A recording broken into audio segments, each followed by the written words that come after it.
Mark was an aspiring film writer and friend of mine. We both graduated from Hofstra University. He was also a devoted classic movie fan, so when he stumbled upon an ad for a row of refurbished antique movie theater seats, he couldn't resist. He was told they came with a tragic history. They hailed from a small-town cinema in Pennsylvania that had tragically burned down, claiming the lives of everyone inside. Night after night, Mark found himself haunted by vivid dreams. He would sit in the back of a dark movie theater, watching as the seats in front of him filled with spectral figures. Each night, they would turn their heads to gaze at him. He would call me and say he thought he was going crazy.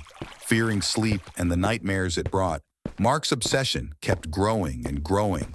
He became consumed by the belief that the dreams were somehow linked to the seats he had purchased.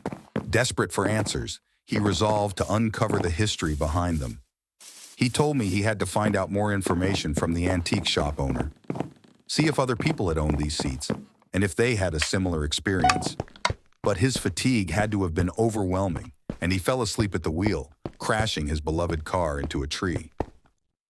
As news of Mark's tragic accident spread, his legacy as a highly acclaimed film writer came to light. I know he would have been thrilled to know he finally made a name for himself in the business. It's devastating to me that he only experienced fame in death. There does come a point when fandom becomes way too sordid. His wrecked car became the center of a bidding war among collectors and fans, each eager to own a piece of his story. My friend Allison actually knows the man who ultimately won the bidding war. I've heard through her that he found himself haunted by his own reoccurrent nightmares. In the dream, he has always sat in the back seat of the car, only to find Mark's presence slowly turning to meet his gaze.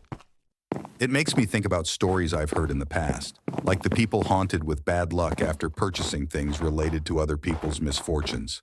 Coal pieces from the Titanic, jewelry from the dead. Maybe there is a dark force behind it all.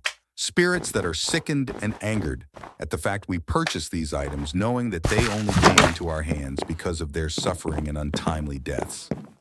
Readers beware, and make sure you know if the next item you purchase comes with a history.